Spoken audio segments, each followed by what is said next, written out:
জয় জয় খানিলাল যুখি, জয় জয় খানিলাল যুখি, জয় জয় খানিলাল যুখি, জয় জয় খানিলাল যুখি।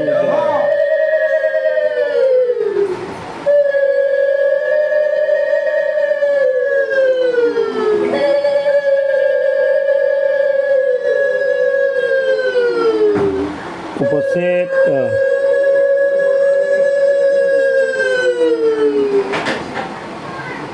উপস্থিত গৌর ভক্তবৃন্দ, আজ খানাইলাল জখলার ঝুলন যাত্রা উপলক্ষে ভক্তবৃন্দ যেখানে এখন আমরা কিছু ভাগবতের কথা আলোচনা হবে, তারপরে আমাদের ঝুলন যাত্রা গান আরতি হবে। আমাদের জানতে হবে প্রথম বিষয় সুখের অসারতা। এই সংসারে আমরা বিষয় সুখের মধ্যে আছি, ওই সংসারে অসারতা, এরকম মাত্র না, বিষয় সুখে অসারতা। এখন প্রায়ই দেখা যায় যে ভগবত ভজনার প্রয়োজন জেনে নেওয়ার পরে সেই দিকে তেমন মন মতি হয় না। রাধে রাধে। আমরা এই ভগবত ভজনার প্রয়োজন জেনে জানি, ভগবানের ভজনার প্রয়োজন জানি, কিন্তু মতিটা হয় না। সমস্ত কথা জেনে বুঝে নেওয়ার পরেও মন ভগবানের কাছ থেকে দূরে থাকে। রাধে রাধে। সব জানি, জেনে শুনে আমরা সমস্ত দূরে থাকি। এর কারণ কি? এটাই চিন্তা করা দরকার। আমাদের মতে এর প্রধান কারণ হলো শ্রদ্ধা বিশ্বাসের অভাব। কেননা পূর্ব সঞ্চিত পাপ এবং অজ্ঞানতার জন্য মানুষের বিষয়ে আসক্ত হয়ে পড়ে। প্রভুর প্রতি পূর্ণ শ্রদ্ধা এবং তার দয়ার প্রতি সম্পূর্ণ বিশ্বাস আছে না। সম্পূর্ণ আমরা শ্রদ্ধা এবং বিশ্বাস হয় না। রাধে রাধে। বুঝি আমরা, বুঝিয়া বিশ্বাস এবং শ্রদ্ধা হয় না। এই জন্য মানুষ প্রায়শই তার থেকে দূরে থাকে। বিষয়ে লোকেদের অজ্ঞতা বশত ক্রমাগত পরিবর্তনশীল। এই আমরা বিষয় লোক অজ্ঞানবশত পরিবর্তনশীল। দেশ কালে পরিচ্ছন্ন, অনিত্য, বিনাশীল, দুঃখরূপ, দুঃখের হতে একটি বিষয় সুখগুলিকে সুখে প্রতীত হয়। সেই জন্য এইগুলির প্রতি তারা আসক্ত থাকে। আমরা এই বিষয়ের প্রতি আমাদের দূর থাকতো, বিষয়ের প্রতি আসক্ত থাকে। কিন্তু যে সব বুদ্ধিমান পুরুষ বিষয়গুলি জেনে নেয়, তারা কখনোই এগুলিতে আসক্ত হয় না। সেই জন্য ভগবান বলছেন, যারা বুদ্ধিমান ব্যক্তি তারা বিষয়ে আসক্ত হয় না। সেই জন্য ভগবান বলছেন, যে সংস্পর্শা ভুগা দুঃখয় জুনয় এবথে আদ্যবন্ত কুন্তেও নতেষু প্রমথে বুধ। ইন্দ্রিয়াদি বিষয়বস্তু সংযোগে উৎপন্ন যে সকল ভোগ রয়েছে, সেগুলি যদি বিষয়ী মানুষের কাছে ব্রহ্মবশত সুখকর মনে বলে প্রতিফল তা, কিন্তু এই নিঃসন্দেহ রূপে দুঃখের হেতু আদি অন্তবিশিষ্ট এবং অনিত্য। এই সংসারটা অনিত্য, দুঃখ থাকবেই। সেই জন্য কিন্তু বুদ্ধিমান বিবেকী ব্যক্তিরা এতে রত হন না। রাধে রাধে।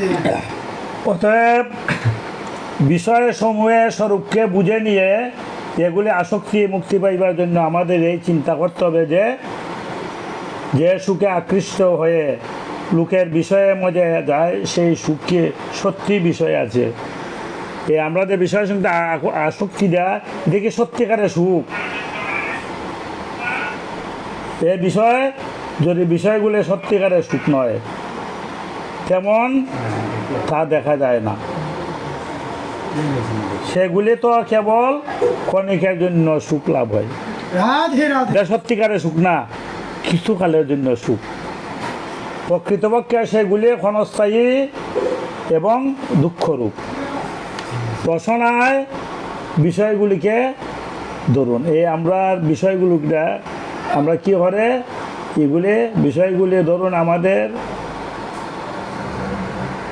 কাছে মিষ্টি খুব প্রিয়, আমাদের কাছে মিষ্টিটা খুব প্রিয়, কিন্তু ক্ষুধার সময় মিষ্টি যত ভালো লাগে তৃপ্তি লাভের পর তত ভালো লাগে না। রাধে রাধে। রাধে রাধে যখন ক্ষুধা লাগে ক্ষুধার সময় মিষ্টিটা খুব ভালো লাগে, তারপরে কয়েকবার খাইলে আর তত ভালো লাগে না। শুধু তাই নয়, পরিপূর্ণ তৃপ্তি হয়ে যাবার পর মিষ্টি তো অপ্রীতিকর মনে হয়, খাওয়ার পর আগ্রহের খারাপ লাগে, এরপরে ভালো লাগে না। অনুরূপভাবে সম্ভোষের পর শিব প্রভৃতি ইন্দ্রিয় সময়ের বিষয়গুলো নিরস হয়ে যায়। তো আমরাও প্রথম সংসারে ঢুকুন ঢুকি স্বামী স্ত্রীদের একটা বুকটা, সংসারে বুকটা খুব অমৃত লাগে। পরে কিছুক্ষণ পরে খাম প্রথম ভালোই লাগে, যখন খাম নিবৃত্তি যায় গিয়ে তখন আর রস থাকে না, ভালো লাগে না। প্রকৃতিপক্ষে সুখ কোথায় সে কথা চিন্তা করতে হবে, আমরা চিন্তা করতে হবে সুখটা কোথায়।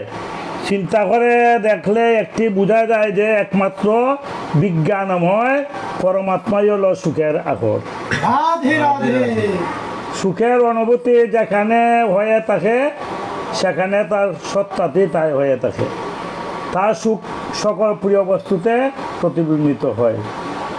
এই জন্য লোক এই সুখটার একটা সুখের সংসারে একটা ছায়া আছে। আমরা যেমন একজন লোক সমুদ্র তটে দাঁড়িয়েছিল, শুনেনি? একজন লোক সমুদ্রের তটে দাঁড়িয়ে আছে, তার সামনে অগাধ জল রাশি উত্তাল তরঙ্গে বিক্ষিপ্ত হয়ে হচ্ছিল। ইতিমধ্যে তার দৃষ্টি সমুদ্রের তটস্থ একটি মণির উপর নিবদ্ধ হলো। মণি চকচক করছিল। এক ব্যক্তি সমুদ্রের মাঝে গেছে, সমুদ্রের মাঝে একটা মণি চকচক করতেছে, একটা জল রাশির তরঙ্গ, মানে এই যে ঢেউটা দেখা যাইতেছে, চকচক করতেছে। তটের কাছে মণির উপর নিবদ্ধ হলো, মণিটি চকচক করছিল। তটের কাছে জল খুব গভীর জল, কিন্তু মণি লাভের প্রলোভন তাকে অধীর করে দিচ্ছিল। যে চকচকিটা দেখে মণিটা পাইবার জন্য তার একান্ত আগ্রহ, সে কাপড় খুলে সমুদ্রে ডুব দিতে থাকলো, আর বারে বারে সমুদ্রে গভীরে ডুব দিয়ে মণি স্পর্শ করতে পারছিল না। মণিটা পাইবার জন্য বারে বারে সে ডুব দেয়, ওর মণি তো আর পায় না। সে বিফলে মনোরথ হয়ে গেল, একবারে হরান হয়ে গেল। কিন্তু মণি উজ্জ্বল তাকে অশান্ত করে দিচ্ছিল। যে মণিটাতে উজ্জ্বল করছিল তারা একবার অশান্তি করে দিচ্ছে। এটা না পাইলে যে যাহা চায় তাহা সে পায় না, অশান্তির কারণ। সেই জন্য খুবই ক্লান্ত হতাশ হয়ে যাওয়ার পর বারবার ডুব দেওয়া তাকে বিরত হয় নাই। সে বিরত হয় না, খালি ডুব হয়ে দেয়। মণিটারে ভাই তুইব, মণিটা আমি এখন দেখছি কেন। এইভাবে ক্রমাগত সে ডুবে চেষ্টা করে যেতে লাগলো, খালি ডুবাই হই। ইতিমধ্যে সেখানে স্নান করার জন্য একজন সিদ্ধ মহাপুরুষ এলেন। রাধে রাধে। তিনি দেখলেন যে একজন লোক বারবার ডুবছে আর হতাশ হয়ে বেশে উঠছে। তার চেহারা দেখে তাকে খুবই উদ্বিগ্ন দুঃখী বলে মনে হচ্ছিল, যেন কোনো কিছু পাওয়ার জন্য সে খুবই ব্যগ্র, কিন্তু সেটি তো পাচ্ছে না। মহাপুরুষ তার কাছে এসে বললেন, ভাই তুমি কিসের জন্য বেকুল হয়ে সমুদ্রে কেন ডুব দিচ্ছ? কিন্তু লোকটি তখন মনের কথা জানতে চাইল না। লোকটা মনের কথা বলছে না, কেননা তার মনে ভয় ছিল যে বাবাজি হয়তো মণিটা তুলে নিয়ে পারবে। সে এগিয়ে হেরিয়ে গেল। মনে হচ্ছে আমি যদি কই মণিটা পাইবার জন্য, তে বাবাজি যদি মণিটা লইয়ে যায় কি ভাইয়া? রাধে, বিশ্বাস নাই। কিন্তু এর মধ্যে সেই মহাত্মা মণিটি দেখতে পেলেন। তিনি লোকটিকে বেকুলতার কারণে বুঝতে পেরে তাকে বললেন, তুমি তো ওই মণিটা পাওয়ার জন্য বারবার ডুব দিচ্ছ, তাই কেন? তাই না? তখন বাবাজি বলতেছে মহাপুরুষে, তুমি তো আমি বুঝছি তুমি আমাকে বলছো না, তুমি মণিটা পাওয়ার জন্য বারবার ডুব দিচ্ছ। লোকটিকে সেই কথা তখন স্বীকার করল। তখন মনে কথাটা সন্ন্যাসী বুঝলে লইছে, তখন মনে হইল। বাবাজি বললেন, তুমি এতক্ষণ এই রকম করছো, হ্যাঁ সে তো বললো কতক্ষণ, অনেক সময়। বাবা যে তুমি কতবার ডুব দিচ্ছ? লোকটি বলল গুণাগুণ নেই, আমি যখন এসেছি তখন দেখি ডুব দিচ্ছি, আমি গণনা করছি না, আমি এটা দেখা মাত্র খালি ডুব দিচ্ছি, কিন্তু গণনা করছি নাই। বাবাজি বলছে কিছু হাতে ঠেকলো তোমার, এই যে ডুব দেয়া খুঁজছিলে, তোমার হাতও লাগছে না। বাবাজি তাহলে আবার ডুব দিচ্ছ কেন? তোমার যদি না পাও চারবার কেন ডুব দিচ্ছ? লোকটি বললো ডুব দিতে দিতে কখনোই মনি তো পেয়ে যেতে পারি, বারে বারে ডুব দিতে তুই মনে পাইমু। বাবাজি ভাই তুমি যদি সারা জীবন ধরে ডুব দিতে থাকো তাহলে মনি পাবে না, সারা জীবন ডুব দেও তুমি মনি পাবে না। লোকটি বলল কেন? বাবাজি তুমি যে মনিটাকে দেখতে পাচ্ছ বাস্তবে সেটা সেখানে নাই। লোকটি বলল আপনি কি করে বলছেন? এটা তো স্পষ্টই দেখা যাচ্ছে। বাবাজি এসে বলছে একটু অপেক্ষা করো, নিজেই বুঝতে পারবে। লোকটি তখন থামলো, কিছুক্ষণ পরে এসে জল শান্ত হলো, জলটা তো দিয়ে জলটা শান্ত হইল। বাবাজি সেখানে মনিটা দেখা যাচ্ছিল, সেখানে আর কিছু কি আছে? যে মনিটা দেখছেন আসেনি? লোকটি বলে না, একটি গাছ দেখতে পাচ্ছি। গাছ। ও বাবাজি তাহলে মনি আছে বলছো কেন? থাকলে তো এতবার ডুব দেওয়া হচ্ছে, তোমার হাতে ঠেকলো না কেন, লাগলো না কেন তোমার হাতে? লোকটি বলো তা তো বুঝতে পারছি না, ওখানে ছিল কিন্তু এখন গেল কোথায়? গেল আমি এখনই দেখলাম। বাবাজি ভাই জলের নিচে যদি গাছ থাকতো তাহলে অন্তপক্ষে একটি পাতাও তোমার হাতে ঠেকতো, আসলে সেখানে তো কোনো গাছও নাই। রাধে রাধে। হ্যাঁ দেখো তীরে গাছটা রয়েছে, গাছটা ওই তীরের উপরে, এটা প্রতিবিম্ব জলে পড়ছে, ওই গাছটা উপরে ঝুলাই, আর গাছটা ছায়াটা পড়ছে জলের নিচে। তাই তুমি ভাবছো এটা তো গাছ না, এটা ছায়া।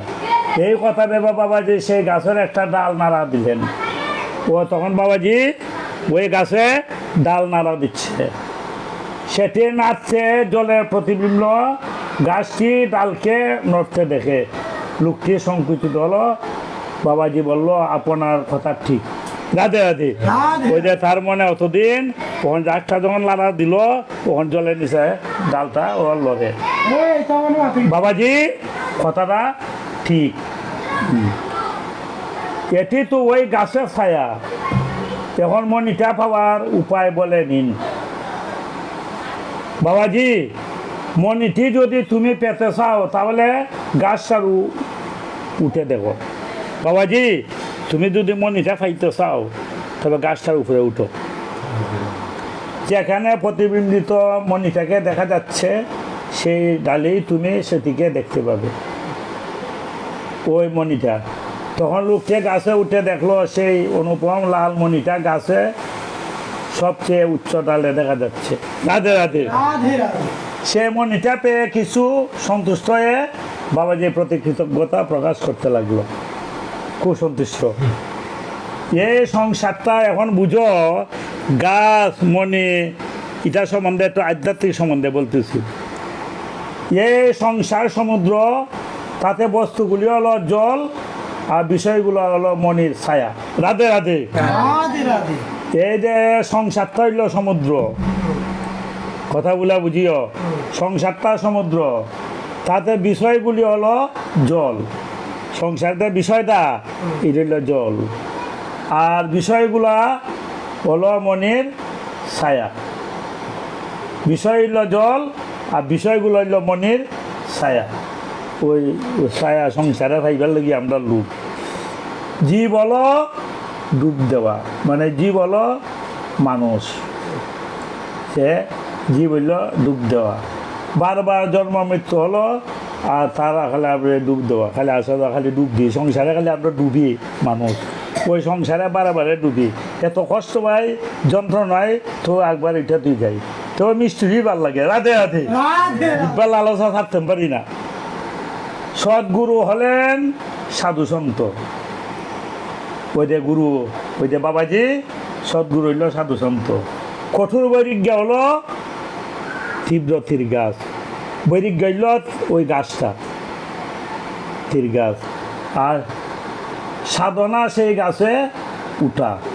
পরমানন্দ পরমাত্মা স্বরূপ হলো উপস্থিতি সত্য হারমোনি। হারমোনি কি? পরমানন্দ, ঈশ্বরের যে আনন্দ শক্তিটা সেটা হইল মণি। ওই মণি হইতে গেলে ওই এইভাবে জলের মনে ছায়ার মতো তোমাদের এখানে আনন্দ প্রতীত হয়, বিজ্ঞান আনন্দ পরমাত্মায় প্রতিবিম্ব ওই ছায়া। তাকে যদি পাওয়ার ইচ্ছা থাকে তাহলে এই সংসার সমুদ্রে প্রতীয়মান বিষয়গুলি আপাত রমণীয়তাতে আকৃষ্ট না হয়ে সদ্গুরু প্রদর্শী কঠোর বৈরাগ্য বৃক্ষে আরোপণ করে তার সম্মান করো। ওই সংসারে আসক্তি না হইয়া রমণীয়তা নাম হইয়া তুমি বৈরাগ্য ভাব নেও, তাহলে তোমার সেই বিশুদ্ধ পরমানন্দ লাভ করতে পারবে। রাধে রাধে। তখন এই জন্য মানুষ একটি কুটিরে বসেছিল, একজন লোক একটা কুটিরে বসেছিল।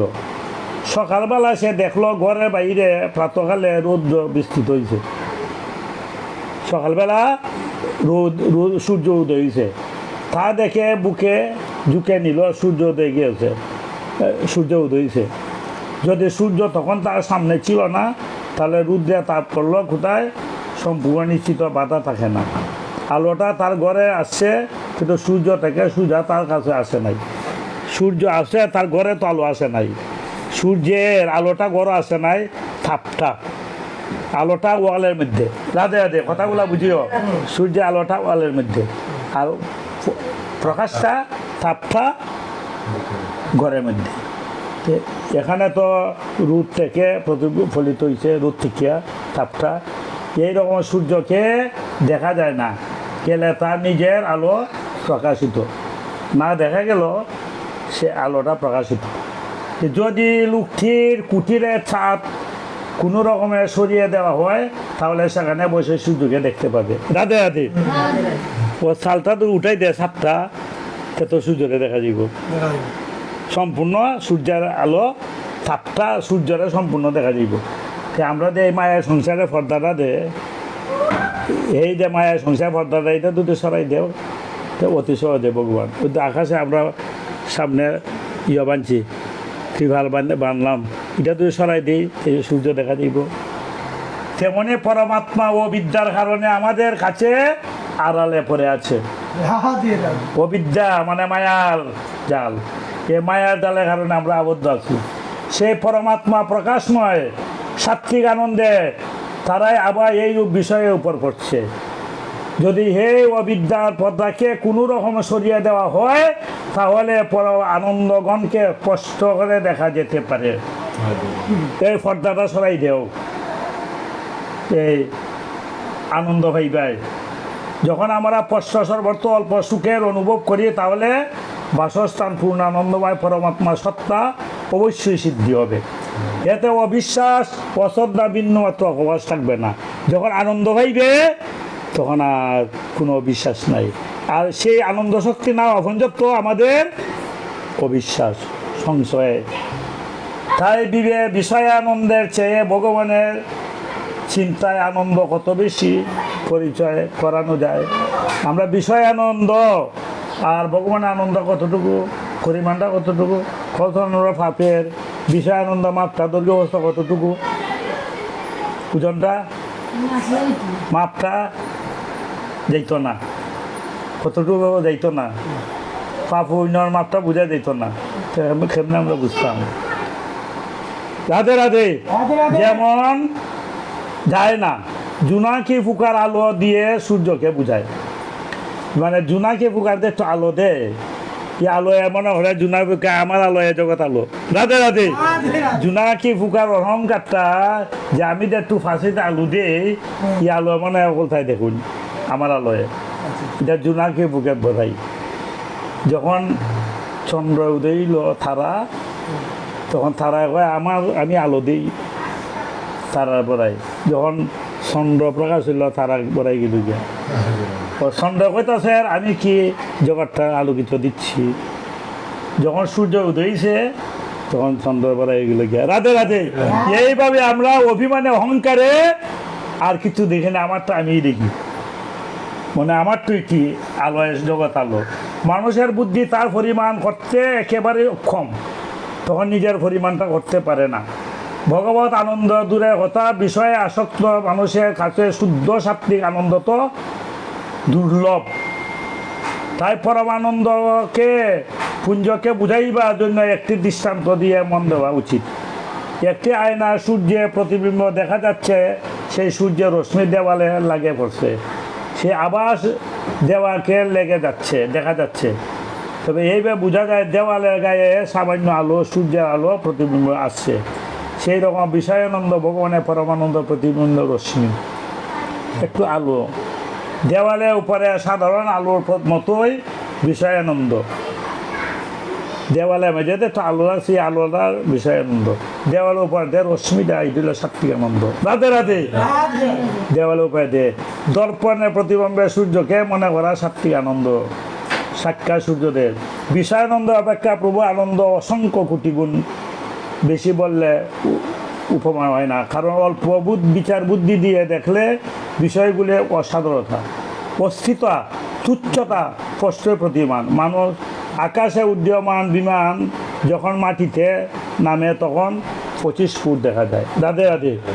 আকাশ থেকে যখন বিমানটা নামে মাটিতে তখন বিমানটা কত বড়, কত ফুট দেখা যায়? 20-25 ফুট লম্বা হইব বিমানটা, কত বড়। আকাশে যখন উড়ে তখন কতটুকু, 4-5 ফুট লম্বা। তখন দূর থেকে দেখা যায় বিমানটা অত বড়, একটা আয়নার মতো, একটা পাখির মতো দেখা যায় দূরে। আর আরও দূর উঠলে দেখো যায় না।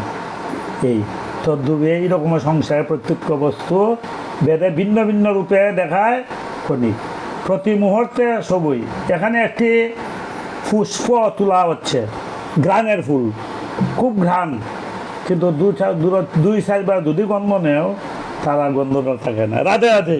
রাধে পুষ্পটা খুব ঘ্রাণ, কয়েকবার যদি গন্ধ নেও 1 ঘন্টা পরে দেখো এই গ্রানটা, পয়লা গ্রানটা লাগছে ভালোই, পরে গ্রানটা থাকে না, সেটাই শুকিয়ে অকুজ হয়ে যায়, নষ্ট হয়ে যায়। সেই রূপ দেশ কাল পাত্র প্রত্যেক বস্তু ভিন্ন ভিন্নভাবে প্রকাশিত প্রতি মুহূর্তে, সেইগুলি সত্য বলে মনে করা যাবে, কিন্তু সত্য থাকে সবসময় একরকম থাকে না, বিকার বিকৃতি না ঘটে। কারণ কাল বেদ বস্তু ভিন্ন ভিন্ন আকারে দেখা যায়, তাকে সত্য বলে মানা যায় না।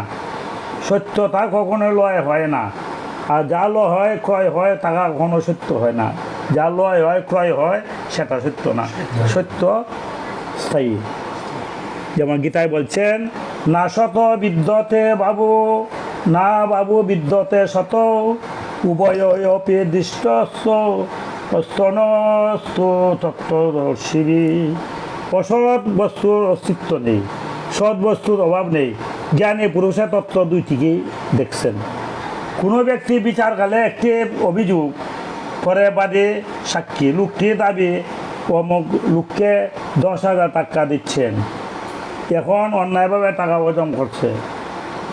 বিচার প্রশ্ন হলেন কোথায় সাক্ষী, কারণ একবারে টাকা পাইতো, তখন কইতে টাকা কইলে আমার টাকা দেও, সে হয় অস্বীকার দেয়, মানে আমি এখন জোগাড় করতে পারছি না, কিনো বাদে বললো হ্যাঁ জোগাড় করতে পারছে না, জোগাড় না করা বাতে তাই এ সাক্ষী গিয়া কী করলো, বিচারক অভিযোগ দেওয়ার পর ও মুখে 10,000 টাকা আছে, এখন অন্যায়ভাবে অর্জন করতে চাইছে, বিচারগণের সাক্ষী সাক্ষী দাও, তখন বিচার দিল বাদী, ওই 5 জন সাক্ষী, তুমি তো টাকাটা দিছ, বিচারক কইতা তুমি বাদী 5 জন, আমি তাদের উপস্থিত 10,000 টাকা দিয়েছিলাম, এদের মধ্যে আমার গুণে দেওয়া টাকা দ্বিতীয় জন গুণে দিয়েছিল, আমি গুণা দিছি, এবার 8 জনে গুণা দিছে 10,000 টাকা। তো বিচারকে কইতা শুন, এই যে বিচারকে তুমি টাকা দিয়েছ নাকি নোট, বা দিয়ে বলছেন টাকা, টাকা না নোটে টাকা দিচ্ছি। আচ্ছা, বিচারক কোথায় দিয়েছিলে, ফুলের বাগানে, ফেরা ফুলের বাগানে আমি টাকাটা দিছি। কথাগুলো বুঝছো, খুব দৃষ্টান্ত গভীর। বিচারক কখন দিয়েছিলে? দুপুর বেলা। পরে বিচারক একজন সাক্ষী জিজ্ঞাসা করতে লাগলো, ওই ব্যক্তিকে তোমার সামনে একজনের সাক্ষী রয়েছে যে আমি টাকা দিছি, আমার 5 জন সাক্ষী। বিচারকে প্রথম সাক্ষী ডিঙাইছে টাকাটা কোনানো দিছে, কোন জায়গায় কোন সময়। তখন দ্বিতীয় সাক্ষীকে বলছে, না, প্রথম সাক্ষী বলছে আগে তোমার 8,000 টাকা দিয়েছিলে, কত টাকা? ওই ব্যক্তি তোমার সামনে দিয়ে টাকাটা দিয়েছে কত হাজার টাকা? 8,000 টাকা। বিচারক, সেই সময় কি কোনো লোক ছিল? আগে 3 জন লোক ছিল। যে বিচারক, এটি দিনের কোন সময়? সকালবেলা। রাধে রাধে। ঠিক আছে, এখন যাও তোমার সাক্ষী শেষ। তখন দ্বিতীয় একটা সাক্ষী দেখে বললো, লোকটাও অমুক লোককে কত টাকা দিচ্ছে? দ্বিতীয় সাক্ষী বলে 10,000 টাকা। বিচারক, কোন সময়? দিনের বেলা। কোন সময়? সন্ধ্যাবেলা। একজন হলো সকালে, একজন দুপুরে, একজন হলো সন্ধ্যাবেলা।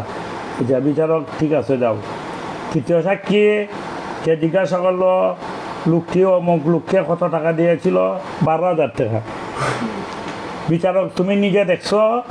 দেখছি, আমি তো নিজে গুনে দিয়েছি।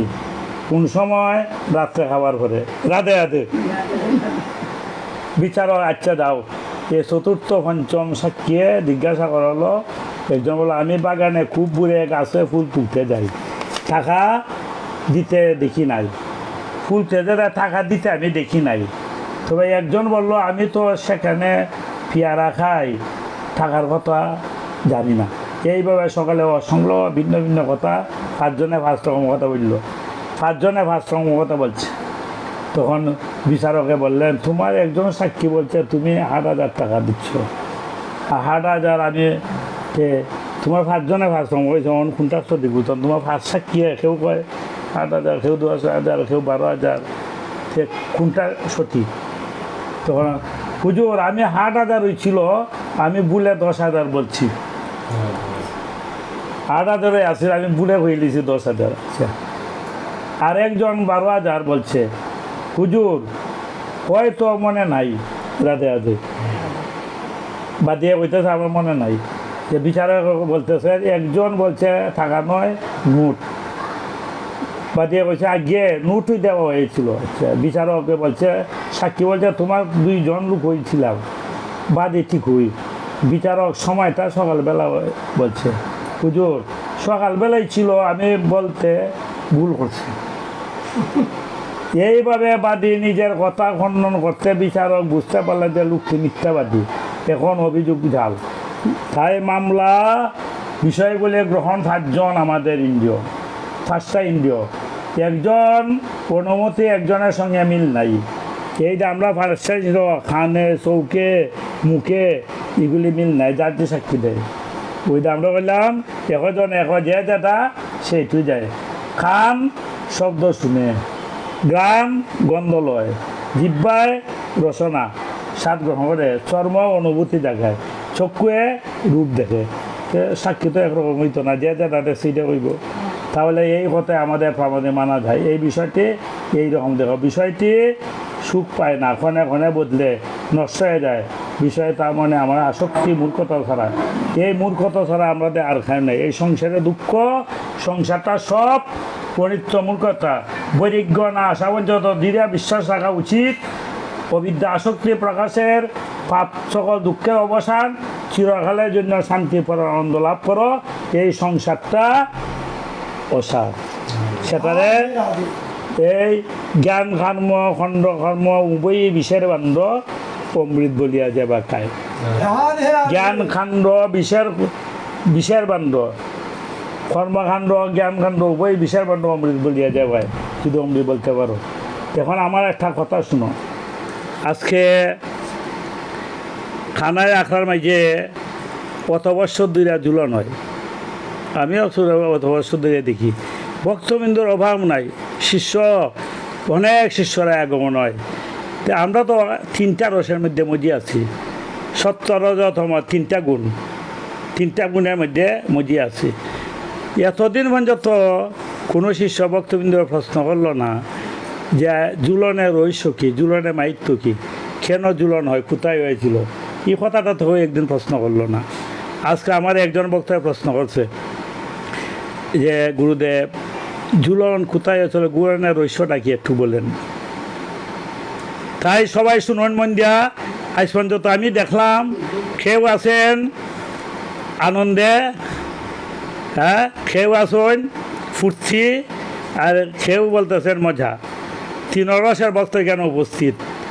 আজকে আনন্দ, হাজার হাজার লোকের সমাগম হইতেছে, খানা এখন প্রসাদ পাওয়া হইতেছে, খুব আনন্দে মজা হয়েছে, ফুর্তি হয়েছে, তিনোটাই চলছে, অভাব নাই। কিন্তু ঝুলনের রহস্য কি আজ পর্যন্ত মনে হয় একদিন প্রশ্ন নাই, জানুন না ঝুলন কেন হয়। তো একটু আমি সংক্ষেপে বলতেছি, সময় কম। আমাদের আনন্দটা শুনিনি, আমার আনন্দটা সবাই শুনুন, ওতে মনে খারাপ পাইবেন অনেকে। আমি বলতেছি আজ ঝুলন পূর্ণিমা শ্রাবণ মাসে এই পক্ষে আমাদের সংসারে সুখ আর ভগবত সুখ সেবাটা গোপীরা সবাই কৃষ্ণকে সুখে দিবার জন্য জায়গায় জায়গায় ঝুল নাই হয় ঝুলন যাত্রা। ঝুলন যাত্রা অর্থ কি, মানে দুল দিতেছে। ঝুলন মানে ঝুলতেছে, দুল দিতেছে। কিসে দড়িটা দড়িটা টানলে ঝুলন হয়ে গেল। রাধে রাধে। আমরা তো মনে করছি রাধা কৃষ্ণ বসাই দিলাম আর দড়িটা টান দিলাম, এটি মানে ঝুলন। দড়িটা কি, দড়িটা তো মানে রজ্জু দড়িটা মানে গুণ। গুণ বলতে সত্য, তম, রজ, তিনটা গুণের দড়ি টানা হয়। তে ভক্তি দড়ি টানো, তে ভগবান দুলবেন।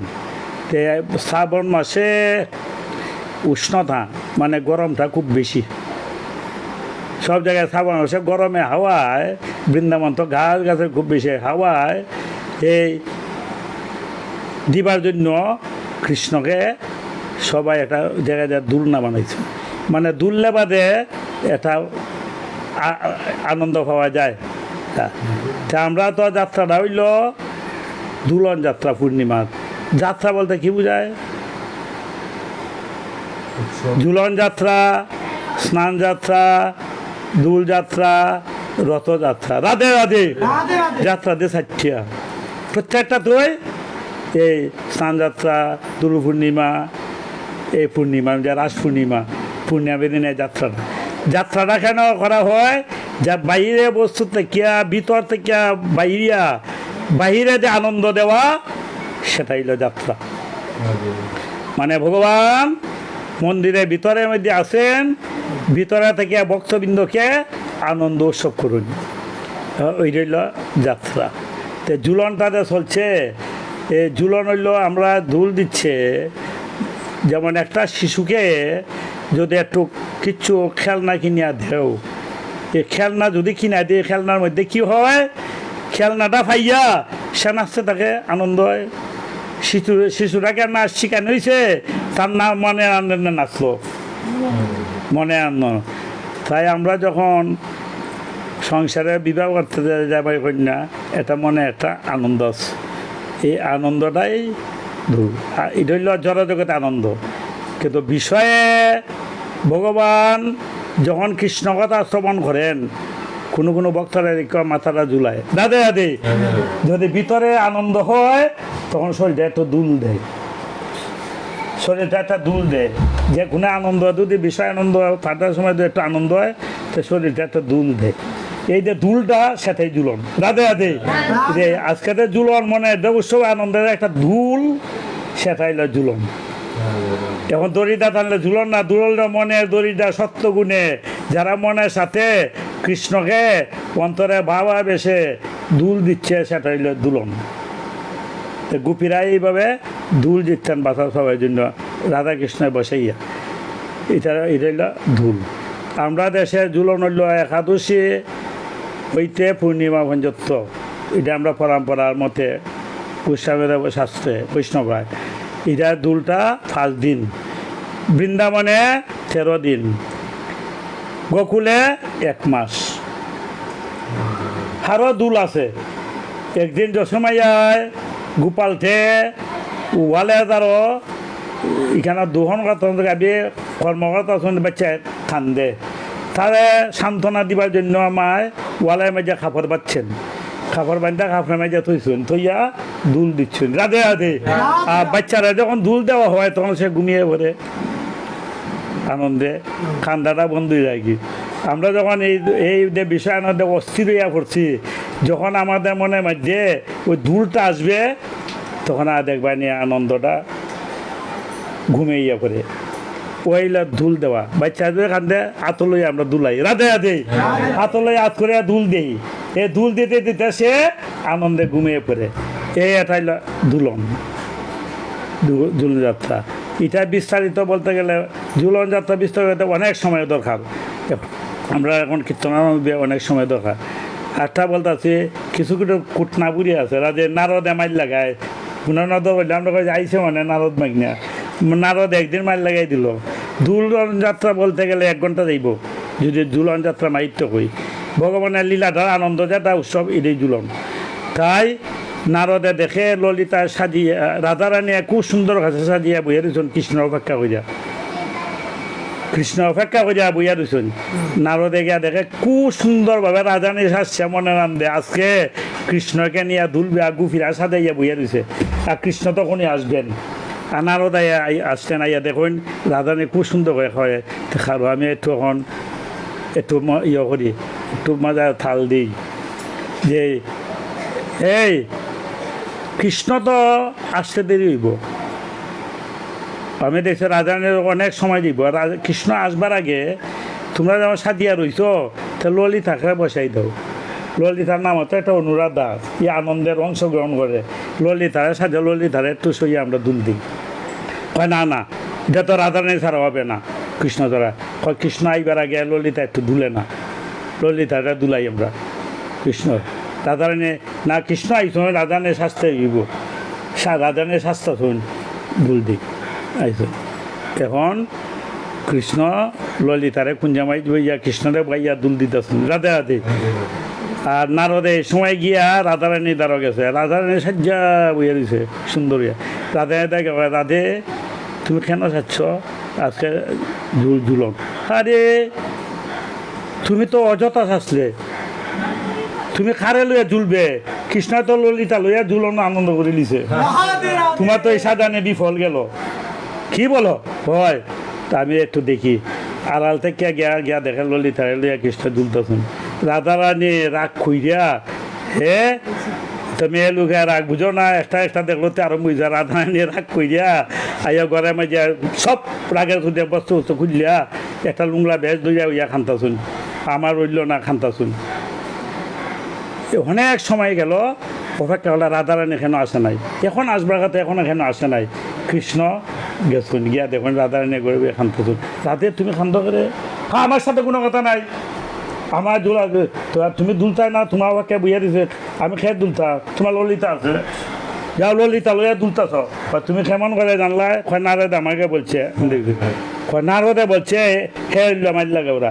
আমরা অপেক্ষা হয়ে যা, কয় ললিতার একটু বইয়া দুলা রাধারানী দেরি বয়স আসছে।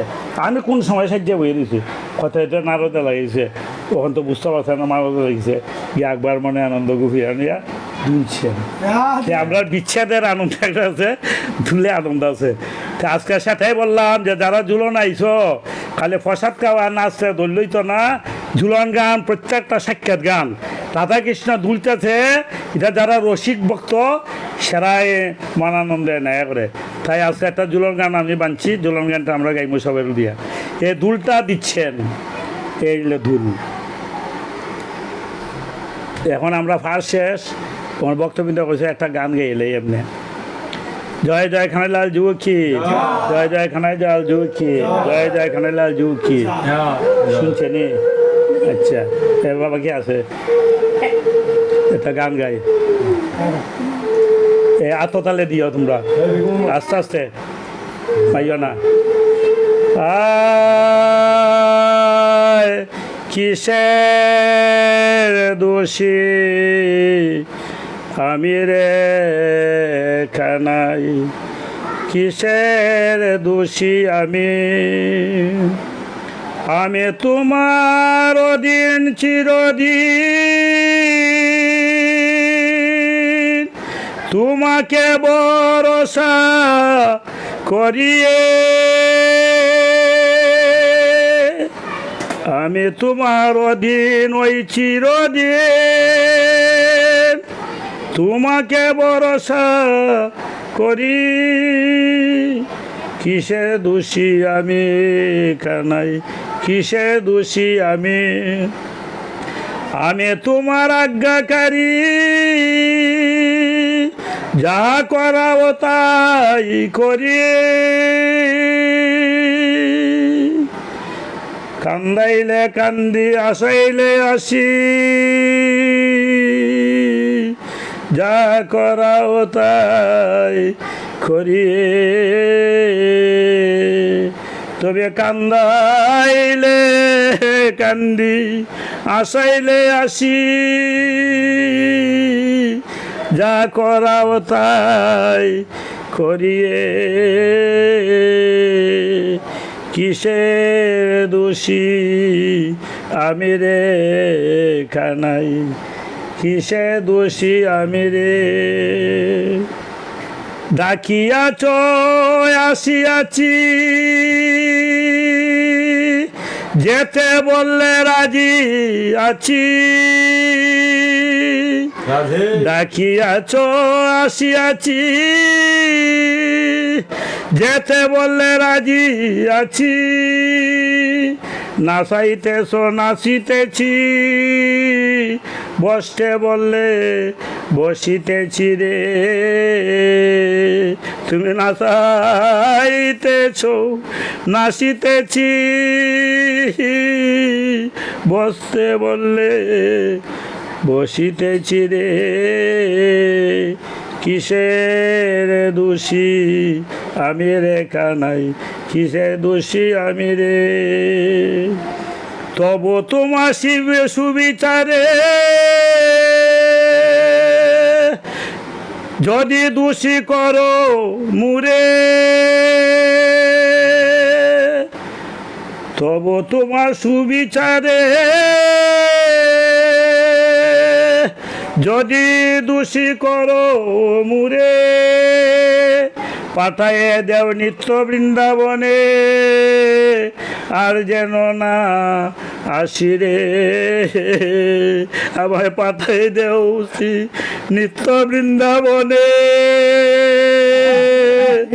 আর যেন না আসি রে কিসের দোষী আমি রে কানাই কিসের দোষী আমি নিত্য অনিত্য এই দুই দেশে যাও তারা যে ভালোবাসে নিত্য অনিত্য এই দুই দেশে যাক তারা যে ভালোবাসে কানাই কয়ে যেতে নিত্য দেশে চিরদিন লাসি রে কানাই কয়ে যেতে নিত্য দেশে চিরদিন লাসি রে একদিন অত যেতে হবে রে চিরদিন তুই রবে না রে একদিন অতে যেতে হবে রে চিরদিন তুই রবে না রে একদিন তো যেতে হবে রে কিসের দোষী আমি রে কানাই কিসের দোষী আমি রাধে রাধে রাধে জয় জয় খানেলাল ঝুঁকি জয় জয় খানেলাল ঝুঁকি জয় জয় খানেলাল ঝুঁকি জয় জয় তখন ঘুরাইয়া দেখা জয় জয় খানেলাল ঝুঁকি জয় এমনি দেখাইলা ওই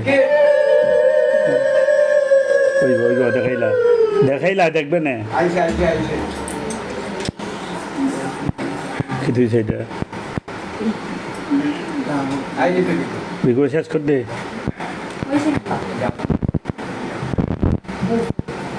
দেবে